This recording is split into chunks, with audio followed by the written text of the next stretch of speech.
Welcome everybody, my name is Marcel, this is Irnieracing YouTube channel, NEWS. Today, Freeland, the witch of Canada, guys. She is back and talking about how great everything is in Canada. So let's just start off with Freeland telling us how our inflation is only down to 3.5% from its peak of 8 or 9. Now, as she says this, let me ask yourself, how much has food gone up? What percentage? How much has your purchasing power of your dollar deflated?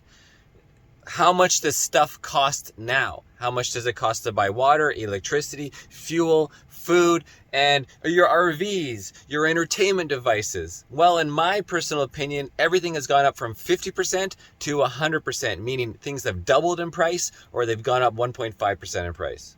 Et se tient à votre disposition pour répondre à vos questions.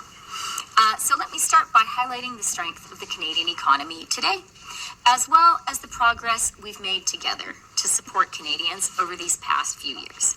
Inflation is now down to 3.4%, and that is down from its peak of 8.1%. Wage growth has now outpaced inflation for 11 months in a row, and private sector economists predict that Canada will avoid the recession that many had thought was inevitable. Have you guys not noticed we've been in a recession for the last year and a bit? We've been in a recession already for a year. Do we need to go look at the definition of a recession? Because the liberals seem to not understand it. If anything, we're heading from a recession into a full-blown depression. So everything this Freeland is saying is a lie. She lied about her Nazi grandfather roots. Not just lied, but said the opposite, that he was a survivor and made it through it, luckily, as opposed to he was one of the oppressors pushing propaganda directly for the Nazis. Freeland, back at ya. In the first half of 2023, Canada received the third most foreign direct investment in gross dollar terms of any country in the entire world, and that was more investment per capita than any of our G7 allies. Oh my God. Are you also going to tell us about how Canada has the highest immigration rate of the G7, G10, G20, of all the countries in the world? And how I can't go and buy this same camper I'm in for $50,000, actually $45,000 through just 3-4 years ago. Now they're $90,000. See, that's nearly 100% inflation, and they're not dropping in price. Nothing is dropping in price, guys. Does anybody build in a savings if you're not an elite goon? Childcare fees have dropped by at least 50% across the country. And thanks to our Canada-wide system of affordable early learning and childcare, 7 provinces and territories have already reduced fees to just $10 a day. Does that have anything to do with thousands of parents pulling their kids out of school and sending them to a Christian school instead, somewhere where they're not going to be brainwashed? Probably the most important number, the most important reality of all is that today, compared to before the pandemic, there are over 1 million more jobs in Canada. But we all do know. 1 million more government jobs? Is that what you're trying to say? Oh my God, where is she getting these stats, guys? You guys tell me. I'm not looking for a job ever. I haven't worked for somebody for 2 decades, whatever. I haven't worked for anybody since I was 20. I just can't do that. I would rather be poor and just be out in the elements. 1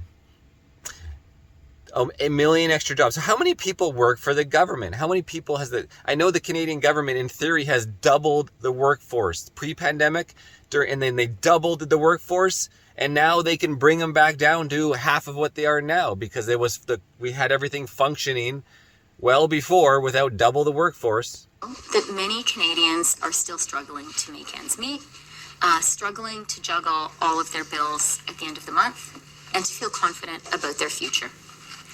Et nous savons que nous avons encore beaucoup de travail à faire et de créer de bons emplois d'une nation à l'autre. The Fall Economic Statement Implementation Act will help us continue our urgent work to build more homes faster. Our government has already taken significant action over the past few months to unlock billions of dollars in new financing to build hundreds of thousands of new homes across Canada. It's too late, Freeland. You started the problem. You haven't slowed down immigration, have you? Now, just the university students just this week. What about the million people that just come into Canada, and then another 500,000 more next year and the year after? Or that's just your legal immigration? Are we ever going to be even close to many houses per people? Are you building 500,000 houses this year alone? 500,000. Through this legislation, we will do more. We'll remove the GST on new rental home construction for cooperative housing. This complements the action that we took in the fall to lift the GST on new purpose-built rental housing. And it is really important to include co-ops in that key measure. What we're doing... You know they're doing this just now as they're freaking out about the election. Oh my God, it sucks. We won't eat... Like the U.S. gets their election, October of 2024 this year? We don't get our election to September, October of 2025. They're already scrambling because they know they're dead in the water. And so now they're like, okay, we've ruined everything. Well, we're going to keep ruining it because we all know that's their agenda, is to reset everything. Total destruction. There's no other way to say it. This is not by accident. Everything is destruction, censorship, destruction. And now they're going to give you a little coattails. Here, come suck on my nipple for a little bit before I slap you in the face and pound you into the ground again. Is making the math work for builders, creating incentives for them to build more homes that would otherwise not move forward to construction. Our goal is more $2 million homes that should be worth under $1 million. To build more homes for Canadians and to do it at speed. Second, the Fall Economic Statement Implementation Act will help make life more affordable for Canadians. We are making a generational change to competition law in Canada, and this change will help stabilize prices and provide more choice for Canadians from coast to coast to coast. We're lifting the GST and HST on counseling and psychotherapy services but we're going to increase your carbon tax fourfold again next year and fifthfold again, and so on and so forth. So everything, oil is in everything. It's in all the plastic. Every industry uses it. The solar industry uses the oil and the coal to build their steel products. Even the windmills have to be built. You have to install them. They got to be maintained. They got to be replaced every 5-10 years. Everything uses oil, so they just carbon tax you hundreds of % of your income essentially over time, because everything costs more. That's what part of the inflation is, besides them printing. They are illegally printing money, fake money into the system, and that creates massive inflation. Everything costs more because of the oil prices, on and on. People can receive the support and mental health care they need. We're extending EI to parents who adopt, and we're introducing a new leave for federally regulated workers who are grieving from miscarriages. De plus, cette mesure législative. So as she moves on to French, but she should start speaking Nazi Ukrainian, shouldn't she? So they're going to spend more money, it sounds like. Is this going to be any... You need to cut spending to stop inflation. Right? You need to put back to the heart of the jobs, the core of what builds a society, not your fake liberal positions that you keep filling and paying money out to. Okay, keep going. Passing the Fall Economic Statement Implementation Act will enshrine these major investment tax credits into law. And that means more jobs and more investment in Canada. And the fact is, our investment tax credits are already delivering. They are delivering major projects, major investments. Just last November, Dow announced a historic multi-billion-dollar investment in Canada, just north of Edmonton. Francois Philippe and I were both there. And that was thanks to our investment tax credits. Is she saying tax credits? Because I keep thinking carbon tax credits. environment tax credits where the people who can afford them, they can pollute all they want with their private jets and their private industry and their private wars. It's so ironic how the environmental minister and all of the liberals are pro environment. Nobody's gonna have straws. We have to have paper straws that don't work, but we're gonna incite wars. Like Biden is starting his third war. You know how many wars? His war on Syria, and now he's got his war on Iran. He's in the coattails of his war of China, and of course the war with Russia, and before that the war of Afghanistan, the war of Iraq. But Biden is just a warmongering machine, and the Democrats keep saying, "Oh, Trump's going to take us to World War III." But no, the Turdos, the Freaklands, and the Biden Democrats are the warmongers. This is creating hundreds, thousands of new jobs in Canada across the country. The labor requirements attached to these investment tax credits will ensure that Canadian workers benefit directly by giving businesses an incentive to pay a prevailing union wage and to create apprenticeship opportunities. This is the first time in Canadian history that labor requirements have been attached to a tax credit, and that is further proof of our commitment to ensure that our economic plan delivers for Canadian workers and their families. I wonder if this has anything to do with their communist regime about the general basic income. It's kind of sounds like this will be attached to it through another end. You know, you're going to be a worker for the government and you get paid, but now they're like, oh, you got to actually do some work, per se. So that's why I would like to kick off this parliamentary session by urging all MPs to support the Fall Economic Statement Implementation Act, to do so quickly so that we can get the work done for Canadians. Hopefully somebody gets to ask Freakland some questions at the end of this press release. We'll fast forward to that in a second, guys. And I'll now pass it over to Sean. Excellent, merci. Merci tout le monde. Well, we don't care about I'm going to look for it. Okay, and we're back, guys. Freakland answering questions and answers. Let's take it off. Minutes. So we will start with Murad Emadi, with the logic. Minister Freeland, your government's industrial policy in areas like net zero and semiconductors is closely tied to major Biden administration policy in the form of the Inflation Reduction Act, the CHIPS Act, and so on. What happens to all the billions that you've put up if a Trump administration comes in and decides to take a different tack or undo the Biden administration's climate and strategic technology policy? Then I think we'll get even more investment in Canada. Our tax credits are a made in Canada policy, and they are designed to ensure that Canada takes advantage of this generational moment, right? Like, very well, you write about this all the time. The transformation that the global economy is going through right now is comparable only to the Industrial Revolution itself. We believe it is absolutely essential that Canada gets its share of the global pie. Actually, we think we should get more than our share of the global pie. And the good news is we have... I think Freakland personally thinks that she should have a huge piece of the global pie. All of the ingredients for a real industrial renaissance in Canada. We have the critical minerals and metals that the new industry of the world needs. We have clean electricity. Canada's grid is already 85% clean, and those tax credits I spoke about are built to allow us to increase our clean power. What the hell is she talking about?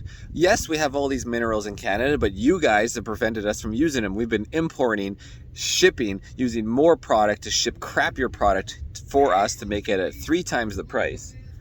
What the hell? And then she's bragging about her building a lithium battery factory. Oh, never ends. We're a generation because we know we're going to need that. We are a country that knows how to manufacture.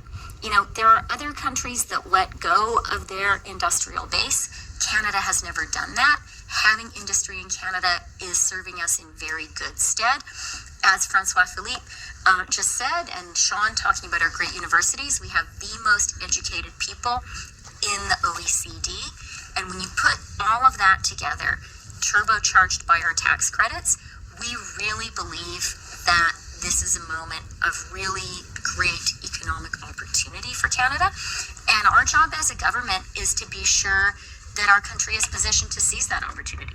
That's what our system of tax credits is doing. So you say you have a Made in Canada plan. Your EV credits are tied specifically to the IRA. Those are not tax credits. Your EV incentives, but still under the Made in Canada plan. Your CCUS credits were adjusted according to 45Q. These things are... No, look, Murad, I'm not kind of trying to be disputatious. For sure it's the case that we recognize there's competition in the global economy. And we believe that Canada needs to own the podium. And that is why we have put together a plan which is really doing that. And if you talk to international investors, talk to Rio Tinto, talk to BHP, talk to Dow, talk to the car companies, they will all say this is a fantastic moment to be investing in Canada. Our suite of measures is designed to ensure that companies do exactly that. It is built on the foundation of the ITCs. It also includes the Canada Growth Fund and the investments it's making, such as the contract for difference that it concluded in December. So we are really going full steam ahead. And if you look at the data, if you look at the deals, I think you already see the investment reaction to those measures we've put in place. And I would be remiss if I didn't say the final piece in that puzzle is our trade deals. Canada is the only G7 country that has a trade deal with every single other G7 country. And we are already benefiting from the focus on resilience in the wake of COVID, in the wake of the Russian invasion of Ukraine, which you are seeing. In the wake of COVIDism, in the wake of our total genocide, our suppression of Canada. Oh boy. I mean, she just keeps talking and talking. I was just tuning out there. I mean, it's hard to keep focus on this girl. The world's companies and the world's big economies put in place. Canada's reliable. People know it. Canada's reliable. I think Canada, our political system and our healthcare and everything's become one of the laughing stocks of the world, and everybody is laughing at. Remember, have you not seen all the fuck Trudeau? Why is nobody? We should have fuck Freeland. Where's the fuck Freeland? Signs, banners, flags. Hi, Minister Freeland, right here. Sorry. Could you update us on where your thinking's at with the digital services tax? We're past the January 1st deadline now. You said, you were cautiously optimistic for a deal and talks are ongoing. Is this open-ended, or do you have a new deadline in mind for implementing Canada's DST? That legislation is in the implementing legislation for the fall economic statement. So we are moving ahead legally with legislation in Canada. At the same time, we are continuing to have really constructive conversations with the U.S. But that legislation leaves it open to Cabinet to name a date. You kind of set a red line last year saying there needs to be a deal by January 1st or Canada moves ahead. American lawmakers are still threatening potential trade retaliation. Have you backed down from this, or are you still committed to bringing in a DST this year if there's no deal? And is there a new deadline? We are moving ahead, and that's why it's in the legislation. Obviously, we need legislation as the next step, and that's why the bill is there before the House. Bien, la presse. Bonjour, Monsieur